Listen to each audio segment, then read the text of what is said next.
பொதுவா எல்லாருக்குமே இருக்கிற ஒரு காமனான டவுட் என்னன்னா, வெறும் தேங்காய் எண்ணெய் மட்டுமே வச்சு ஒரு சோப்பு செய்யலாமா? அப்படி செஞ்சது யூஸ் பண்ணா ஸ்கின் ட்ரை ஆகுமே. அப்புறம் எப்படி இந்த சோப்பு யூஸ் பண்ணலாம் அப்படின்ற மாதிரி டவுட் எல்லாருக்குமே இருக்கும். ஸோ அதை பத்தின வீடியோ தான் இன்னைக்கு நம்ம பார்க்க போறோம். நம்ம சேனலை நீங்க ஃபர்ஸ்ட் டைம் பார்க்குற மாதிரி இருந்தா, என்னோட பேர் ஏஞ்சல், நான் ஒரு சோப் மேக்கர். அண்ட் நம்ம சேனல்ல நீங்க சப்ஸ்கிரைப் பண்ணல அப்படின்னா மறக்காம சப்ஸ்கிரைப் பண்ணிக்கோங்க. இதுல போடுற வீடியோஸ்லாம் உங்களுக்கு யூஸ்ஃபுல்லா இருந்துச்சு அப்படின்னா மறக்காம லைக் பண்ணிட்டு உங்களோட ஃப்ரெண்ட்ஸுக்கும் ஷேர் பண்ணுங்க. ஸோ வாங்க இந்த கோகனட் ஆயில் சோப் பற்றின எக்ஸ்பிளனேஷன் பார்க்கலாம் அண்ட் மேக்கிங் ஆல்சோ பார்க்கலாம். ஓகே, இப்போ என்னன்னா ஜென்ரலாக இப்போ ஒரு சோப் செய்கிறாங்க அப்படின்னா அந்த சோப்புக்கு முக்கியமாக ஒரு 3 பொருள் மட்டும்தான் தேவைப்படும். ஒன்று வந்து ஆயில்ஸு, ரெண்டாவது வாட்டர், மூணாவது காஸ்டிக் சோடா, அதாவது லை. ஓகேங்களா? இந்த லையோட வேலை என்ன அப்படின்னு பார்த்தீங்கன்னா, நம்ம எடுக்க போகிற ஆயில்ஸை வந்து சோப் பாராக கன்வெர்ட் பண்ணி கொடுக்கும். இப்போ இந்த சோப் நான் ரெடி பண்ணியிருக்கேன் அப்படின்னா இப்படி ஒரு பாராக எனக்கு இருக்குது அப்படின்னா அதுக்கு நம்ம யூஸ் பண்ணுற அப்படி பாராக கன்வெர்ட் பண்ணுற மீடியேட்டர் தான் வந்து காஸ்டிக் சோடா. ஓகேவா? எடுக்கிற ஆயில்ஸை வந்து லிக்விடாக இருக்க ஆயில்ஸை பாரா நமக்கு இந்த மாதிரி ஒரு ஹார்டான பாரா கன்வெர்ட் பண்ணி கொடுக்குற ஒரு மீடியேட்டர் தான் காஸ்டிக் சோடா. ஓகேங்களா? இப்போ நம்ம ஜென்ரலாக சோப்ஸ் எப்படி பண்ணுவோம், நமக்கு எவ்வளோ எண்ணெய் வேணும், எந்தெந்த எண்ணெய் எடுத்துருக்கோமோ அதுக்கான அளவில் வந்து காஸ்டிக் சோடாவை அதில் ஆட் பண்ணுவோம். கரெக்டாக? அப்படி ஆட் பண்ணும் போது அதுக்கான காஸ்டிக் சோடா எவ்வளோ எடுக்கிறோமோ அந்த அளவுக்கு அந்த ஆயில்ஸை வந்து சோப்பாக கன்வெர்ட் பண்ணி கொடுக்கும். இப்போ எக்ஸாம்பிளுக்கு ஒரு 100 கிராம் ஆயில்ஸ் எடுக்கிறேன் அப்படின்னா அந்த 100 கிராமுக்கு எனக்கு ஒரு 15 கிராம்ஸ் காஸ்டிக் சோடா இருந்தால் அந்த ஆயில் வந்து சோப்பாக கன்வெர்ட் ஆகும். அப்படின்னா நான் அந்த 15 கிராம்ஸ் அதில் ஆட் பண்ணிட்டா அந்த ஆயில் வந்து எனக்கு ஒரு பாரா கன்வெர்ட் ஆகிடும்.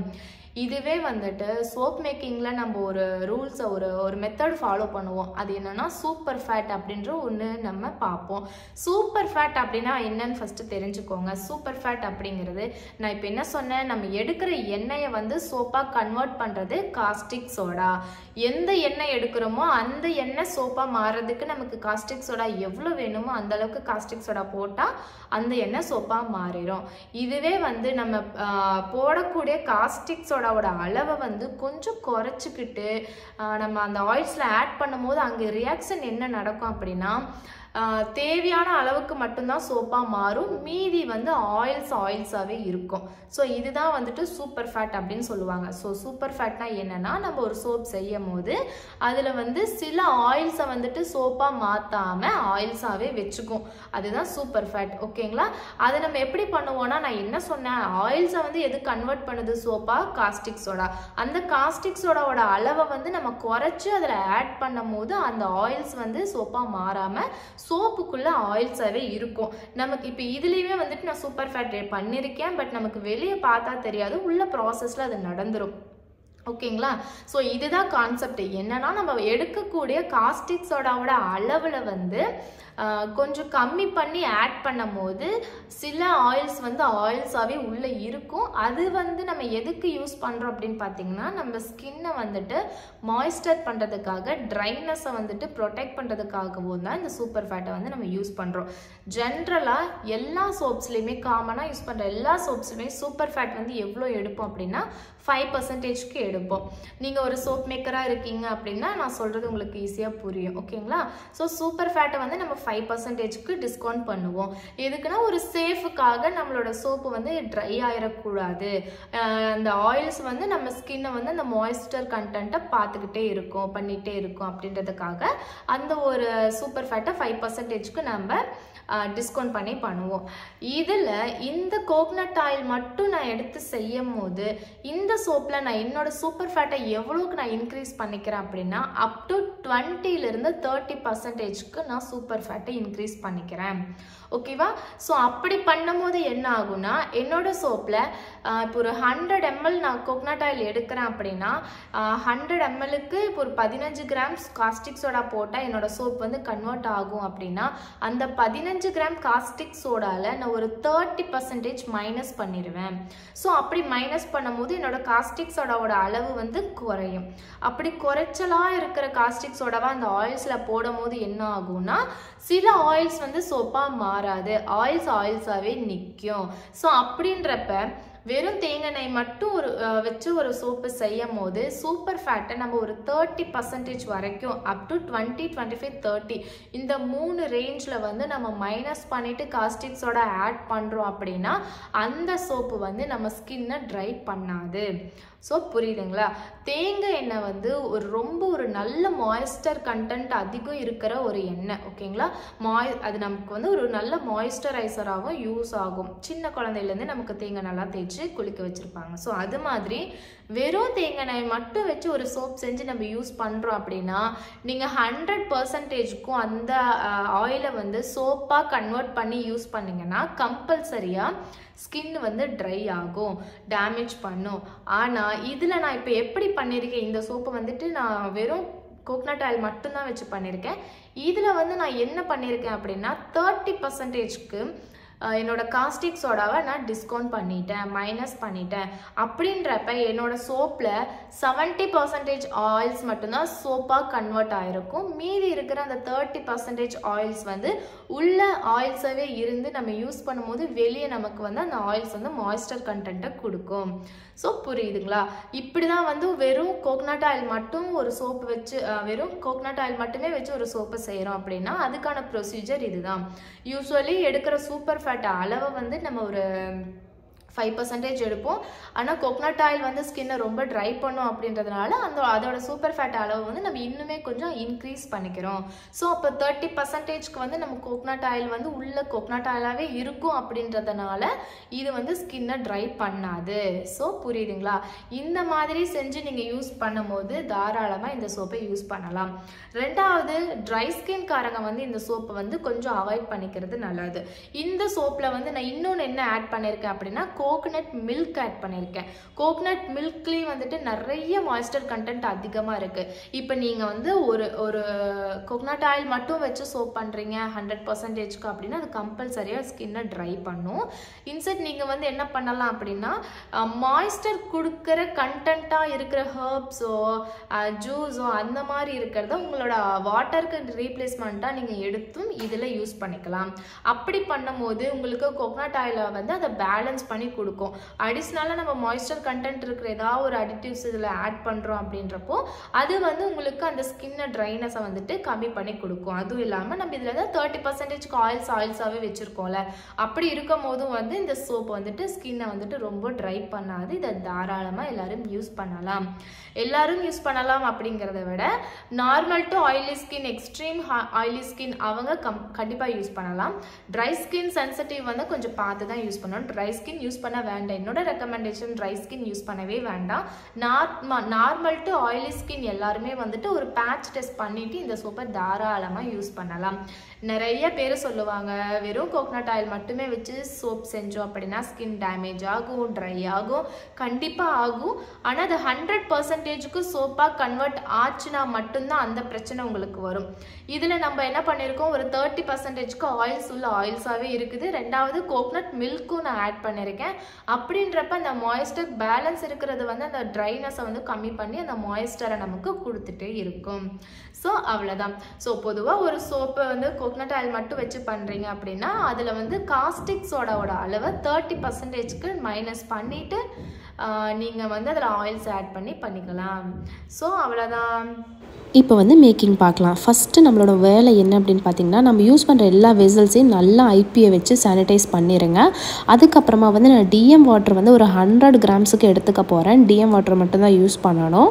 அது கூட வந்துட்டு காஸ்டிக் சோடா 89 கிராம்ஸுக்கு நான் எடுத்துக்கிறேன். இது ரெண்டையும் தான் இப்போ நம்ம வந்துட்டு கலக்கிட்டு அது ஹீட்டெல்லாம் போன பின்னாடி நம்ம எடுத்து யூஸ் பண்ண போகிறோம். ஸோ ஃபஸ்ட்டு வந்து நீங்கள் வாட்டர் வந்து மெஷர் பண்ணி வச்சுட்டு அதுக்கப்புறமா தான் வந்து காஸ்டிக் சோடாவை மெஷர் பண்ணிக்கணும்.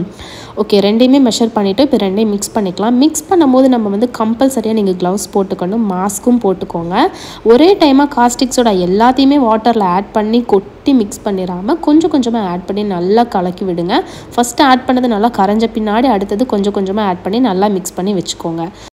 ரெண்டையுமே வந்து நல்லா மிக்ஸ் பண்ண பின்னாடி இது நல்ல ஹீட்டை வந்து ப்ரொடியூஸ் பண்ணும். ஸோ அந்த ஹீட் எல்லாமே போயிட்டு நார்மலாக ரூம் டெம்பரேச்சர் வந்த பின்னாடி தான் இந்த லைவ் சொல்யூஷனை நம்ம ஆயில்ஸில் ஆட் பண்ணணும். ஸோ அது வரைக்கும் இது ஒரு ஓரமாக எந்த ஒரு டிஸ்டர்பன்ஸும் இல்லாமல் வச்சுருங்க. இதுக்கிடையில் வந்து நம்ம தேங்காய் பால் நமக்கு தேவைப்படும். ஸோ அந்த தேங்காய் பால் எடுத்துக்கலாம். ஒரு தேங்காவை எடுத்து அதை நான் உடச்சி ஒரு பாதி அளவுக்கு மட்டும் எடுத்துக்க போகிறேன். ஏன்னா இன்றைக்கி வந்து எனக்கு ஒரு 100 கிராம்ஸ்க்கு வந்து தேங்காய் பால் இருந்தால் போதும். ஸோ அதுக்கேற்ற மாதிரி நான் அரை மூடி தேங்காவை எடுத்து இதுலேயுமே வந்துட்டு தேங்காய் அரைக்கும் போது டிஎம் வாட்டர் தான் யூஸ் பண்ணணும். அப்படி இல்லைன்னா அந்த தேங்காய் தண்ணி இருந்துச்சுன்னா கூட நீங்கள் அதை ஆட் பண்ணி இதை அரைச்சி எடுத்துக்கலாம். இதுக்கு கூட நீங்கள் நார்மலாக யூஸ் பண்ணுற ட்ரிங்கிங் வாட்டரோ அதெல்லாம் எதையும் யூஸ் பண்ணாதீங்க. தேங்காய் அரைக்கிறதுக்குமே டிஎம் வாட்டர் யூஸ் பண்ணி தேங்காய் அரைச்சி அதோட பாலை வந்து எடுத்துக்கோங்க. ஓகேவா? இது மாதிரி எடுத்துட்டு நமக்கு ஒரு 100 கிராமுக்கு வந்து இந்த பால் வந்து தேவைப்படுது. ஸோ அது எந்த அளவுக்கு வேணுமோ அந்த அளவுக்கு ஏற்ற மாதிரி நீங்கள் டிஎம் வாட்டர் அப்படி இல்லைன்னா அந்த தேங்காய் தண்ணியவே ஊற்றி அரைச்சி எடுத்துக்கோங்க. மீன்வைல் இதுக்கிடையில் ஆயில்ஸை வந்து நம்ம மெஷர் பண்ணிக்கலாம். இன்றைக்கி நான் பியூராக செக்கில் ஆட்டின தேங்காய் எண்ணெயை வந்து ஒரு 700 ml அதாவது 700 கிராம்ஸுக்கு நான் எடுத்துக்க போகிறேன். இதை வந்து ஒரு தனி வெசலில் வந்து நான் மெஷர் பண்ணி எடுத்துக்க போகிறேன். மெஷர் பண்ணும்போது கொஞ்சம் பார்த்து கரெக்டாக பண்ணுங்கள். மெஷர்மெண்ட்னால தான் நம்மளோட மொத்த சோப்புமே வந்துட்டு நல்லா வர்றதும் நல்லா வராமல் போகிறதுக்கும் ரீசனு. 1 கிராம் 2 கிராம் வந்துச்சுன்னா பிரச்சனை இல்லை, அதுக்கு மேலே வராமல் பார்த்துக்கோங்க. ஃபஸ்ட்டு தேங்காய் வந்து நான் 700 கிராம் எடுத்துக்கிட்டேன். அது கூட வந்து நம்ம எடுத்து வச்ச கோகனட் மில்க் அதாவது தேங்காய் பால் வந்து ஒரு 95 கிராம்ஸுக்கு எடுத்துக்கிட்டேன். இப்போ இது ரெண்டும் பார்த்தீங்கன்னா தனித்தனியாக உங்களுக்கு செப்பரேட் ஆகி இருக்கும். ஏன்னா மில்க் வந்து வாட்டர் கண்டென்ட்டாக, ஆயில் வந்து ஆயில் கண்டென்ட்டாகவே இருக்கும். ஸோ அதனால் இது ரெண்டையும் நான் நல்லா மெர்ச் பண்ணுறதுக்காக பிளெண்டர் யூஸ் பண்ணி இது ரெண்டையும் வந்து நல்லா கலக்கிக்க போகிறேன். நீங்கள் கையில் கலக்குனீங்க அப்படின்னா அது வந்து தனித்தனியாக உங்களுக்கு பிரிஞ்சு தான் நிற்கும். எவ்வளோ நேரம் கலக்குனாலும் பிரிஞ்சு தான் இருக்கும். இதுவே நீங்கள் பிளெண்டர் யூஸ் பண்ணிங்கன்னா அது வந்து ரெண்டுமே வந்து நல்லா மெர்ஜ் ஆகிடும். தனித்தனியாக பிரியாமல், அதாவது வாட்டர் கண்டென்ட்டும் ஆயில் கண்டென்ட்டும் தனித்தனியாக இல்லாமல் நமக்கு ஒன்றா வந்து மெர்ஜ் ஆகிடும். ஸோ அதனால் பிளெண்டர் யூஸ் பண்ணி அதை ரெண்டையும் நல்லா மெர்ஜ் பண்ணி ஒரு நல்லா மிக்ஸ் பண்ணி விட்டுருங்க. இதுக்கிடையில் வந்து நம்ம கலக்கி வச்ச லைவ் சொல்யூஷன் வந்து நல்லா ரூம் டெம்பரேச்சர் வந்துருச்சு. இதை வந்து நம்ம எடுத்து வச்சுருக்க இந்த coconut milk and coconut oil கலவை கூட மிக்ஸ் பண்ணிக்கலாம். எப்போ லைவ் வந்து நீங்கள் ஆயில்ஸில் ஆட் பண்ணாலும் அதை வந்து நீங்கள் வடிகட்டி தான் ஆட் பண்ணணும். ஏதாச்சும் கரையாத பார்ட்டிகல்ஸ் இருந்துச்சு அப்படின்னா இது வழியாக நம்ம எடுத்துடலாம். ஓகேங்களா? ஃபஸ்ட்டு வந்து ரெண்டையும் நல்லா மிக்ஸ் பண்ணிவிட்டு பிளெண்டர் போடாமல் கையிலேயே வந்து நல்லா கலக்கி விட்டுறணும். அதாவது ஆயில் சொல்யூஷன் கூட லைவ் சொல்யூஷன் ஆட் பண்ணதுமே பிளெண்டர் போடாமல் இது ரெண்டையும் கையிலேயே ஸ்பேச்சுலா வச்சு நல்லா கலக்கி விட்டுருங்க. நம்ம காஸ்டிக்ஸோட ஆட் பண்ணனால இந்த கோகனட் மில்க்கு கோகனட் ஆயிலோட கலர் பார்த்திங்கன்னா இந்த மாதிரி உங்களுக்கு சேஞ்சஸ் வரும். ஸோ அது ஒன்றும் ப்ராப்ளம் இல்லை. ஒன்ஸ் நல்லா கையில் கலக்கின பின்னாடி நீங்கள் அடுத்து வந்து பிளெண்டர் போட்டு அந்த பேட்டர் வந்து கொஞ்சம் திக் பண்ணிக்கலாம். எடுத்தது பிளெண்டர் போட்டிங்க அப்படின்னா அங்கங்கே வந்து கொஞ்சம் செப்பரேஷன் இருக்கும். அப்படி இருந்து உங்களுக்கு சப்பானிஃபிகேஷன் வந்து கரெக்டாக நடக்காமல் போயிடும். ஸோ அதனால் எடுத்ததும் பிளெண்டர் போடாமல் கொஞ்சம் நேரம் கழித்து பிளெண்டர் போட்டுக்கலாம். பிளெண்டர் போடும்போதுமே வந்து ரொம்ப நேரமாக நீங்கள் பிளெண்டர் போட்டுகிட்டே இருந்தீங்க அப்படின்னா பேட்டர் வந்து டக்குன்னு திக்காகி உங்களுக்கு ஊற்றுறதுக்கு ரொம்ப சிரமமாயிரும். ஸோ அதனால் இட்லி மாவு பதத்துக்கு கொஞ்சம் முன்னாடி பதம் வரைக்கும் கூட நீங்கள் எடுத்துக்கலாம். அது ரெண்டும் கலந்துருச்சு, மெர்ஜ் ஆகிடுச்சு, ஆயில்ஸும் லைவ் சொல்யூஷனும் நல்லா மெர்ஜ் ஆகிடுச்சுன்னு தெரிஞ்சிச்சுன்னா போதும், நீங்கள் நிறுத்திக்கலாம். இதில் வந்து இன்றைக்கி நான் என்ன எசென்ஷியல் ஆயில்ஸ் ஆட் பண்ணுறேன்னா வெண்ணிலா எசென்ஷியல் ஆயிலும் லாவெண்டர் எசென்ஷியல் ஆயிலும் கொஞ்சம் ஆட் பண்ணிக்கிறேன். உங்கள் விருப்பம் போல் நீங்கள் எதை வேணால் ஆட் பண்ணிக்கலாம். இது ரெண்டையும் நல்லா ஆட் பண்ண பின்னாடி ஒன்ஸ் நல்லா கலக்கி விட்டுக்கலாம்.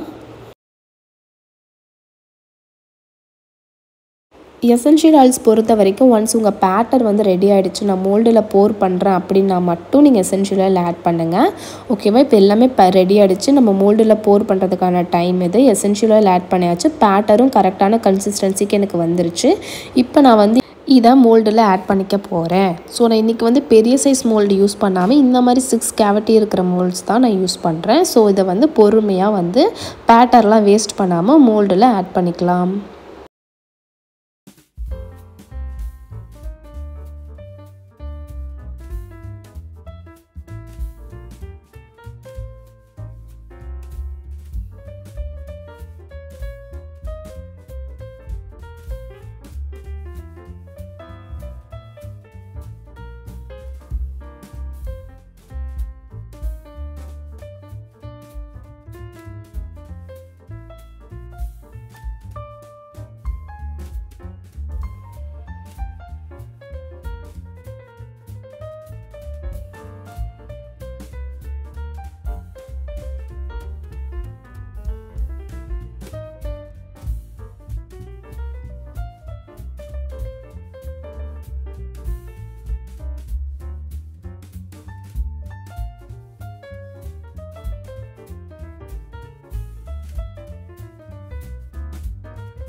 அண்ட் இன்னொன்று என்னென்னா, இந்த சோப்பை நான் செஞ்சுட்டு பொதுவாக நான் சோப் செய்யும் போது லூஃப் மோல்ஸில் தான் ஆட் பண்ணுவேன் சோப் பேட்டரை. ஆனால் இந்த சோப் வந்து நான் வந்து பெரிய மோல்டில் ஆட் பண்ணாமல் அந்த சின்ன சின்ன கேவிட்டி இருக்கும்ல அந்த மாதிரி இருக்கிற சிலிக்கான் மோல்டில் வந்து நான் ஆட் பண்ணிட்டேன். அதுக்கு ரீசன் என்ன அப்படின்னு பார்த்தீங்கன்னா, இது வந்து ஹார்ட் ஆயில், வெறும் ஒரு ஆயில் மட்டும்தான் வச்சு பண்ணுறோம். கோகனட் ஆயில் இருக்கிறதுல ரொம்ப பெரிய ஹார்ட் ஆயில். இந்த சோப்பை செய்யும் போது ஹீட் அதிகமாக ப்ரொடியூஸ் ஆகும். ஸோ ஓகேங்களா, ஹீட் அதிகமாக ப்ரொடியூஸ் ஆகும்போது நம்ம அந்த லூஃப் மோல்டில் யூஸ் பண்ணோம் அப்படின்னா மேலே வந்து கிராக்ஸ் விழுகிறதுக்கு நிறைய சான்சஸ் இருக்குது. ஸோ அந்த கிராக்ஸை வந்து நான் அவாய்ட் பண்ணணும் அப்படின்றதுக்காக இந்த மாதிரி தனித்தனியாக எடுக்கக்கூடிய அந்த 6 கேவிட்டி மோல்ட்ஸில் வந்து நான் இதை ஆட் பண்ணிவிட்டு ஃப்ரிட்ஜில் வந்து ஒரு 1/2 hour வந்து நான் வச்சு எடுத்துட்டேன். அப்படி எடுக்கும் போது எனக்கு ஹீட்டு வந்து ரொம்பவே ரெடியூஸ் ஆயிடுச்சு. சோப்பை வந்து நான் ஒரு 3 hours வந்துட்டு மோல்டுலேருந்து அன்மோல்ட் பண்ணிட்டேன். நான் செஞ்சு 3 மணி நேரத்துலேயே இந்த சோப்பை அன்மோல்டு பண்ணிட்டேன். பொதுவாக கோல்ட் ப்ராசஸ் வந்து 1 or 2 days கழிச்சு தான் வந்து அன்மோல்ட் பண்ண முடியும். நான் அன்மோல்ட் பண்ணும் போது எனக்கு சோப் நல்லா கிளியராக தான் வந்துச்சு. எந்த ஒரு ஸ்டிக்கியோ எதுவுமே எனக்கு வரல, பிசுலாம் எதுவுமே வரல, நல்லா அழகாக அன்மோல்ட் ஆச்சு. ஸோ அதுக்கு ரீசன் வந்து நான் ஃப்ரிட்ஜில் வந்து ஒரு 1/2 hourக்கு வந்து இந்த சோப்பை நான் வச்சேன். அதனால தான் நான் எனக்கு 3 hours வந்து இதை அன்மோல்ட் பண்ணுறதுக்கு எனக்கு ஈஸியாக இருந்துச்சு. அண்ட் மேலே கிராக்ஸ் விழுகாமல் கொஞ்சம் நீட்டாக கொடுக்கணும் அப்படின்னா அந்த 6 கேவிட்டி இருக்க மோல்ட்ஸில் வந்து ஆட் பண்ணிக்கலாம். ஸோ அந்த 2 மெத்தடு தான் நான் இந்த சோப்பில் பண்ணி 3 hours வந்துட்டு இந்த சோப்பை அன்மோல்ட் பண்ணேன். இந்த சோப்பை வந்து நீங்கள் செஞ்சுட்டு யூஸ் பண்ணுற மாதிரி இருந்துச்சு அப்படின்னா கண்டிப்பாக வந்துட்டு பேட்ச் டெஸ்ட் பண்ணிவிட்டு நீங்கள் யூஸ் பண்ணுங்கள். மற்றபடி எல்லாருமே யூஸ் பண்ணலாம். ட்ரை ஸ்கின்காரங்களுக்கு மட்டும் நான் சஜஸ்ட் பண்ண மாட்டேன், அவங்க யூஸ் பண்ண வேண்டாம். மற்றபடி எல்லாருமே யூஸ் பண்ணலாம். ஓகேங்களா. அப்புறம் கோகனட் ஆயிலில் வந்து நிறைய பெனிஃபிட்ஸ் எல்லாம் இருக்குது. மோஸ்ட்லி உங்களுக்கே தெரிஞ்சிருக்கும். கோகனட் மில்க்லேயும் வந்து நிறைய மாய்ஸ்டர் கண்டென்ட்லாம் இருக்குது. நல்லா ஒரு பளிச்சுன்னு ஒரு இதை வந்து நமக்கு கொடுக்கும் கோகனட் மில்க்கு. ஸோ அவ்வளோதான், மேக்கிங் முடிஞ்சு, எக்ஸ்பிளனேஷன் முடிஞ்சு. இந்த வீடியோ பிடிச்சிருந்துச்சுன்னா மறக்காமல் லைக் பண்ணுங்கள். வேறு ஏதாச்சும் ஒரு சோப் பற்றின உங்களுக்கு மேக்கிங் வேணும் தெரிஞ்சுக்கணும் அப்படின்னா எனக்கு கீழே கமெண்ட் பண்ணுங்கள். முடிஞ்ச அளவுக்கு ட்ரை பண்ணி அந்த வீடியோஸ் மேக் பண்ண பார்க்குறேன். ஸோ தேங்க்ஸ் ஃபார் வாட்சிங்.